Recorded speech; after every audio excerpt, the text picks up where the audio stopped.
Hello everyone, and thank you so much for clicking on this link.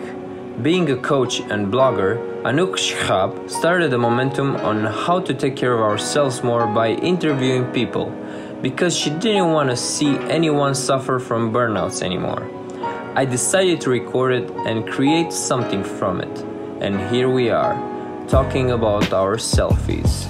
Visit her website in the description down below for more information. Enjoy. Selfie. Take care of yourself. Yeah.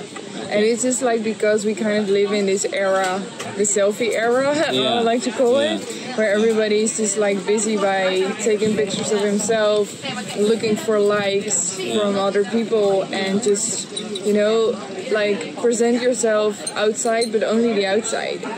It's only about the image and about filter to look perfect, and it's not what's in the inside. So that's why, you know, like take care of yourself sounds nice, but it's just like, this is a nice, like, which makes it like a little bit different, and everybody, like our generation understands this. And it's also that generation that I want to do something for, not to, but yeah, we take care of yourself, like everything I did to like fix myself, everything was coming back to self-care again. So mindset, take care of your body, listening to your intuition, like working on the mindset, everything comes back to self-care. And I was just like, I want to do something with that. So my main goal actually was like, I don't want anybody to suffer from a burnout anymore. I want to speak French. Bon, ça va? C'est tellement. It's like this hard. Like I don't want anybody to go through it. I wish everybody the present that I got from it afterwards, but not that time during it. And that's why I was like, I decided like when I've got a message and I feel like I've got like some value to share, I like to be on stage and I like to talk and I want to, you know, or to talk about it, or to coach people, or give workshops. And I was like, okay, just let's go, let's do it. I also like I want to start like making this thing a thing, and I started collaborating with a videographer, and she's also doing what you're saying, like speaking for small crowds, big crowds, about her experiences, about how she feels, and people really relate. So you can also join the team. I also want to do this one day, to really speak for people and organize workshops on personal development and try to share from my experience, and whoever feels like it resonates with them. So if they want to invest more time, I'm willing to help as much as possible, because this is what I feel as well from my heart. This is why I'm here, to travel the world and try to understand people, help people all around, and offer as much as possible unconditionally the information that works for me. So it's feel like making someone else happy gives you the most fulfillment in life. I think so too. It's like really offering something that someone can take value from. And you know, the thing that I really believe is that you can only do this helping other people by taking care of yourself first. It's really true. That is just like, because everybody's always, we're very good in helping other people. We're very good in always putting someone else first, like, or your partner or friend or your family, anybody. But ourselves, it feels maybe even selfish or something, while it's just like, you should be your own top priority in order to be a better friend, a better partner, a better wife, a better colleague, a better, you know, anything. It's true. So it's also with love.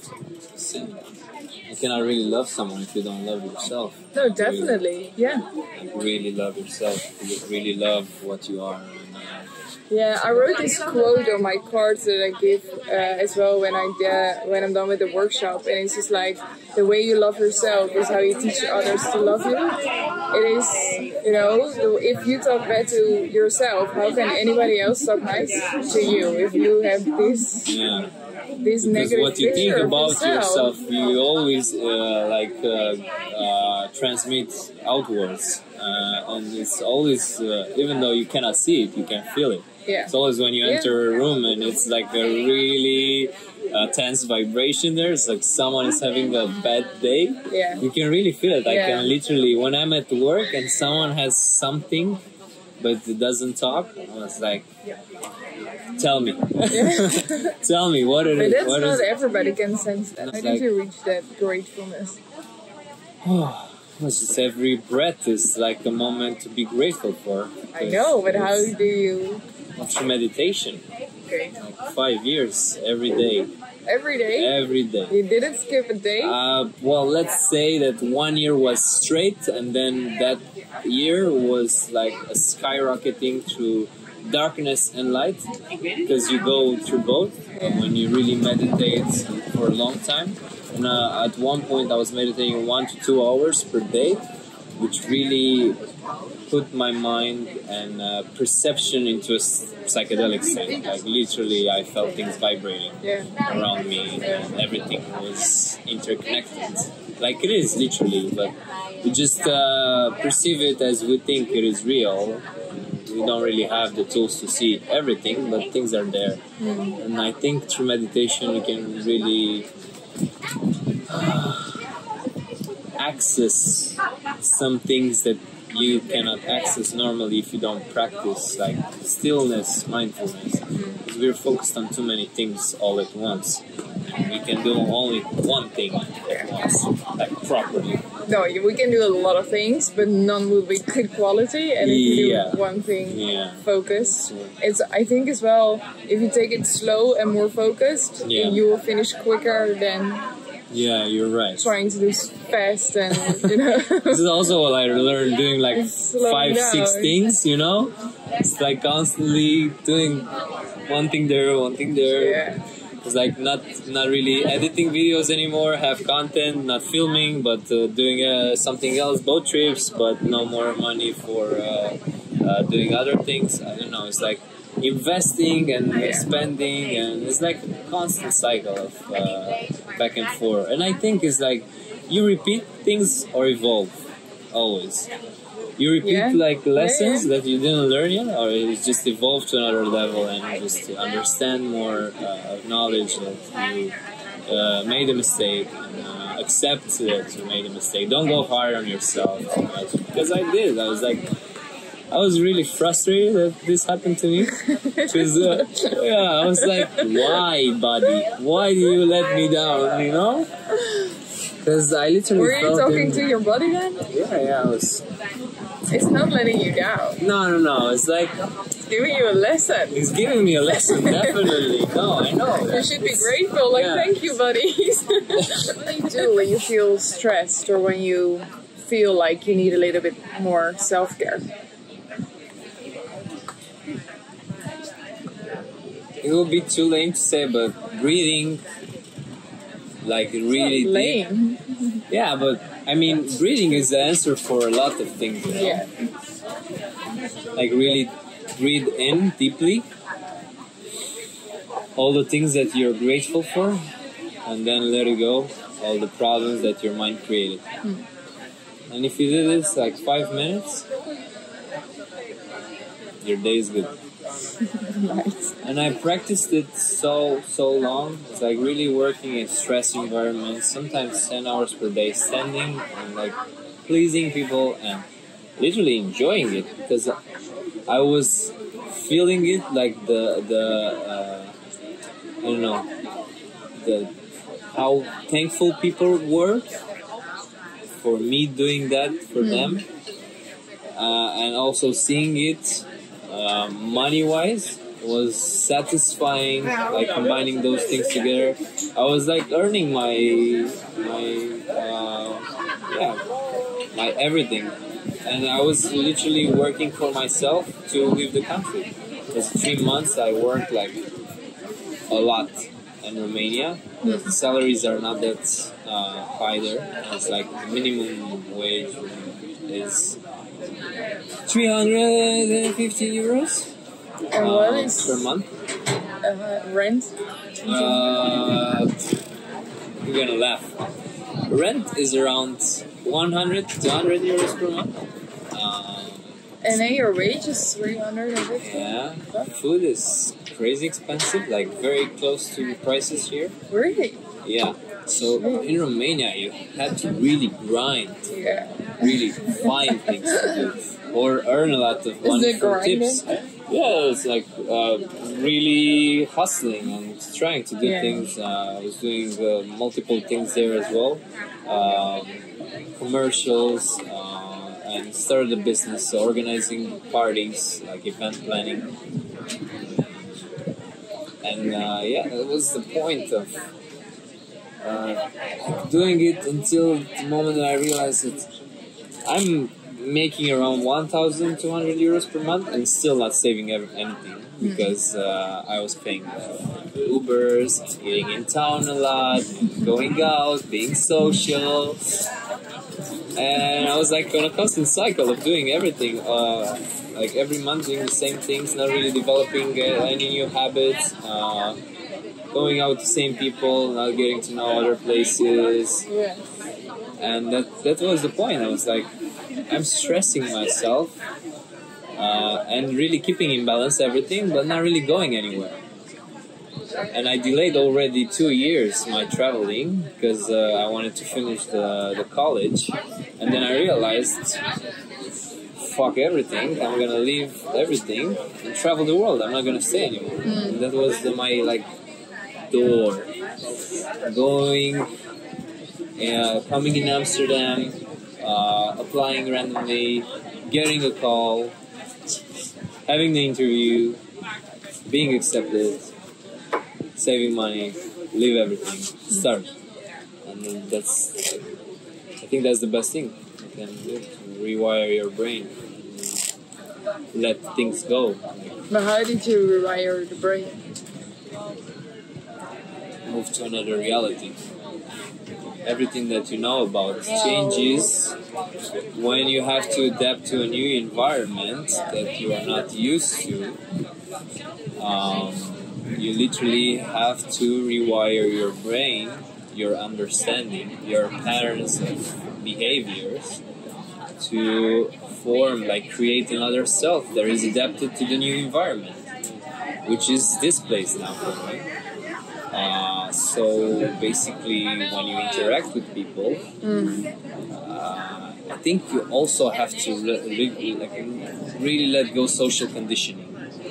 It's like really try to socialize, because you understand about yourself trying to understand others. So I was conditioned to literally talk with people, get to know people, understand how they work, because I'm an extrovert, but when I moved here I realized that I don't know that much better English that I thought that I knew in Romania. I had to practice my English more, so I had to like literally talk with people and just to understand where I'm lacking and develop. But how can you rewire the brain without moving to another country? Well, that's a very good question. I didn't experience that. I mean, yes, in a way, I suffered a lot when I went to a breakup in Romania. So that was my point of realizing that I should not create expectations that much. And I worked a lot on myself, trying to really accept what happened as part of the experience, but I wasn't really that aware. So I was like literally meeting people, getting to know people, psychologists. Then I randomly crossed a human being that was doing. I was meditating and like practicing out of the body experiences, and I was like, I don't really believe in those things, Marius. So he was, well, Leo, if you don't believe in them, that means that you'll never experience them. And literally, one night, I've experienced it without really believing in it. It was so frightening because I went through a sleep paralysis where I couldn't move my body. I was hallucinating, like visually, and I had this a few weeks ago. auditory, and it was also like tactile. So I was literally hallucinating like Darth Vader was behind my back doing this and feeling how my blanket was pulled from my body, from with the cover and everything, and I couldn't move. I was like, my heart was 150 BPM. I was thinking about Kill Bill movie and how Uma Thurman moved her finger to move her whole body, and I was trying to visualize that I'm moving my finger, and I move my finger and then turn around, and everything stopped like that. And I was literally terrified because I didn't know what the hell happened. I started research and see, oh, this is what happens when you have a sleep perturbance or sleep disorder or something like that. It's like, why do I have a sleep disorder? I don't have a sleep disorder. And I was like, people have this usually when they have like unbalanced sleep patterns, or they're like half asleep, half awake, you're still aware, you're feeling like you sleep, you know, it's like falling and you wake up. It's like that moment is like moment of entering the astral realm or the dream state. So when you're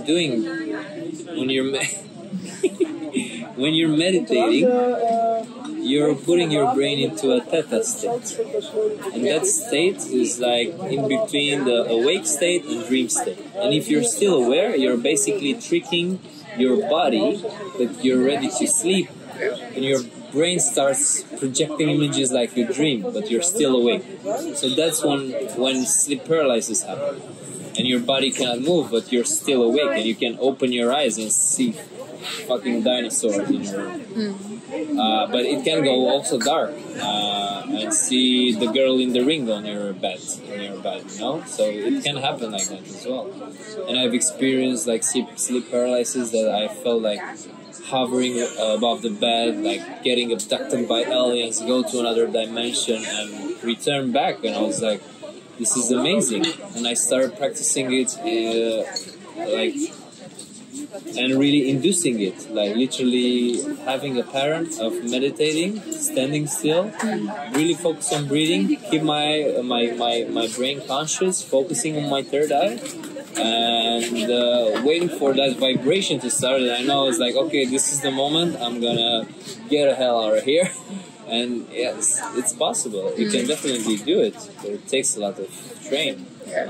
So meditation. Meditation, yeah. So meditation again is interconnected with breathing, because that's what keeps you in the present moment. Voluntarily breathing can rewire your brain, and visualize can rewire your brain. So in Romania also I was like visualizing things, not really wanting them, but just like thinking about, I would like to have that thing in my life, and then forget about it, and then manifesting it one way or another, someone bringing that thing to me literally. It's like, okay, that's interesting. It's like not really telling other people that I was doing that somehow, feeling it on my own. Maybe I was just imagining it, maybe it was just an incident, maybe it's not really knowing about the power of law of attraction, the power of manifestation, the power of visualizing. I didn't really research about those things. I was just doing them without really understanding them. And I realized it's like, okay, there are more things that I don't know about. And slowly attracting those people that really know about them in my life, and like helping me understand how to do this. And stumbled upon Wim Hof, and then started doing cold baths and breathing techniques and stretching, and like really reconnecting with the real deal inside of you, and understanding that you're almost limitless except the physical limits. Literally you can imagine anything, and this is how I created like the concept of traveling through imagination. Nice. And yeah, that's the light and the dark of me, of of my side, and this is what happened when I moved here. I started traveling through imagination, and started traveling through the world, and traveling to the subconscious, and traveling through the online and offline. And I met so many amazing persons along this journey, and also through the interviews and stuff like that. There is something like we need to do with that. I think podcast. This is like this a is TV show. Huh? Yeah, something like that. It's a podcast. Yeah, This is definitely. literally a podcast now. I mean, it's not live, but it's a conversation. It's very easy to digest. Raw information, not really scripted. It's like questions, normal questions. Yeah. You can have about things, concepts, experiences, and people can really resonate more than just really watching a video or reading a book. And it's like, as you said, the real deal, the real experience. Yeah. Can really resonate. And that's how I also got my coaching clients, through recording it. When I'm coaching someone, recording the message, the part that can resonate with someone else. I was like, okay, maybe I should try this as well, to see how it is, see what happens. Yeah. And I'm always offering a free coaching session at the beginning, to see how that person is, understand him or her, and also vice versa. Because people, I don't think they really understand what coaching is. It's more like putting questions in a way that they realize what are they lacking, or how they can improve themselves, what they can work on more or less. Because working less is also important. Definitely. What do you think that how people look at coaching at? I think it's kind of a new thing now, but it's definitely a future thing. They look at coaching as something that they can benefit from, definitely. So how I see coaching is not really being friendly with people, but really telling them what they do wrong, subliminal. It's through questions. Because I'm doing this at work, and I feel like sometimes people can get offended, but I'm also coming from a place where I'm keeping a friendly vibe in the conversation. So I'm putting sarcastic questions sometimes, making them realize what they're lacking. But this is also not really motivation-wise based on Starbucks standards, and I'm doing that using the fine moral lines. It's not really going too far, not really being offensive, but trying to be friendly, be still a colleague, not really being authoritarian or imposing yes, I'm a supervisor, you have to listen to me, It's I feel like I'm doing it for myself as well, because I think every coach does it for themselves. But I think I also need a coach. So I have a guy that I follow that is presenting himself. He had some events here in Netherlands. His name is JT Fox. Yeah. He's a business coach, and I've learned some things from him. And it's I joined his events in February and now in May. And he's literally doing exactly what I want to do. He's more there, direct, and but he's doing it. I mean, he has experience behind, and this is what I want to do. Literally be on a stage and offer myself basically to the people, and organizing events, workshops, and then private events, and monetize the passion that I have, because we're still living in a society, right? So still have to eat, easy does it. This is just the beginning. This is the letter A, just starting. But everything will still be a beginning, because when you think I'm getting there, it's something new starting. Yeah, exactly. Every day, it's I stumble upon really good quote. It's like, success is something that is hard to achieve, and its due date is daily. It's like basically you can have a good day today, and tomorrow it's a reset. You have other plans, other goals, other thoughts. Maybe the weather is not nice, and you're not having a good day. It's like you have to create it. Yeah. It's always due date. Every day when you go to sleep, you go to another dimension, you experience that reality, you're off from here, then vice versa. You're off from there, you have to experience this reality, this dream, this thing, whatever it is. Yeah, definitely.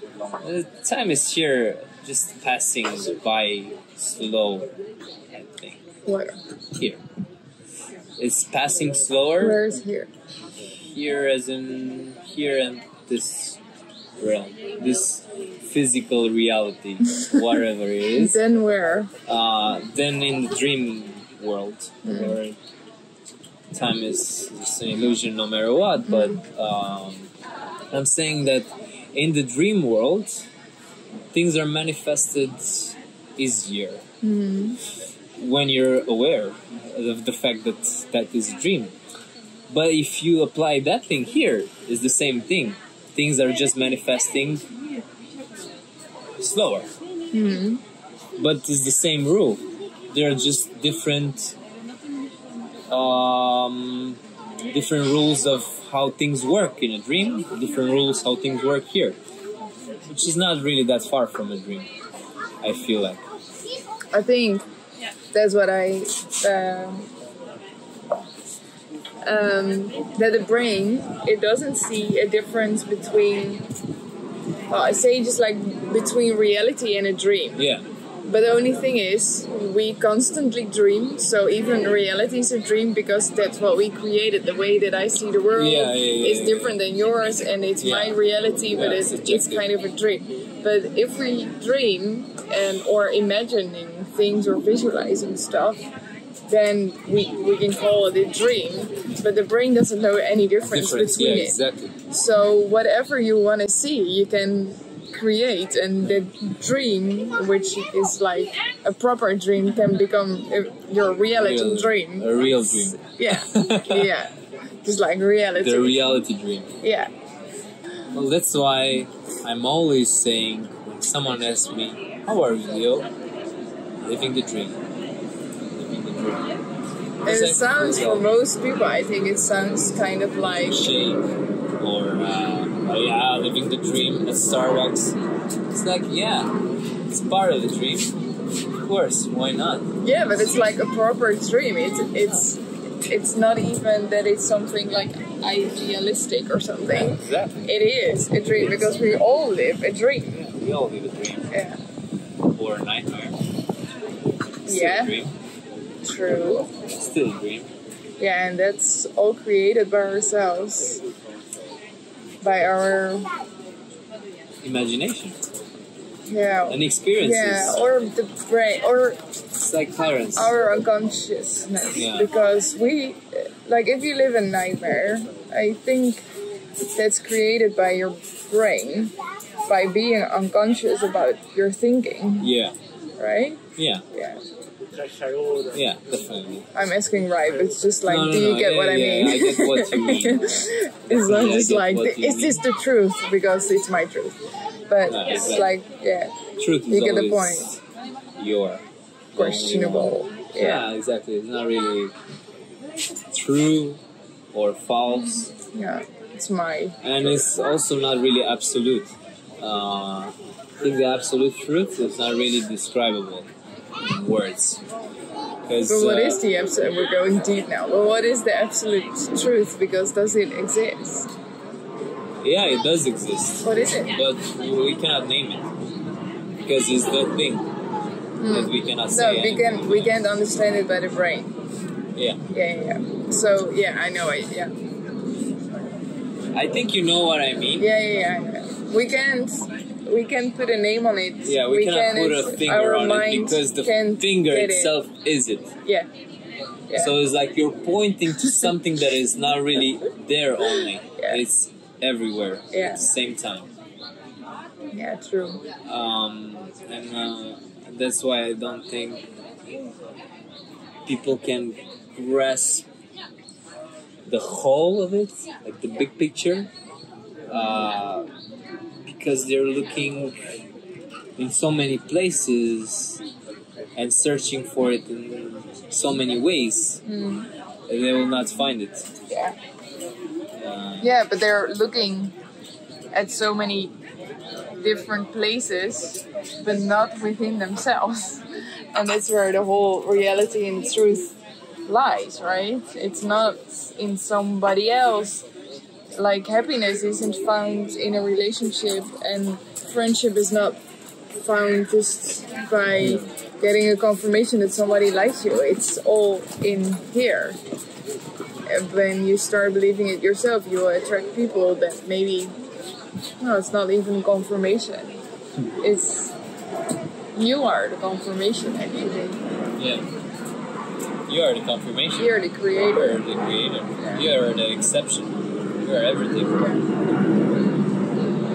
Yeah. You are the truth. You are the truth. You are the example of it happening or not happening. Yeah. And that's I think the constant duality that we live in is like really thinking about what is it after this. It doesn't really matter, because I don't think you'll know, because you come from nothing and you return to nothing, so it's just a happening. Yeah, but and the thing is that if you live and think about that, then you live in the future and not exactly. now. Yeah, that's also spiraled. Yeah. Dangerous, very dangerous. Yeah, true.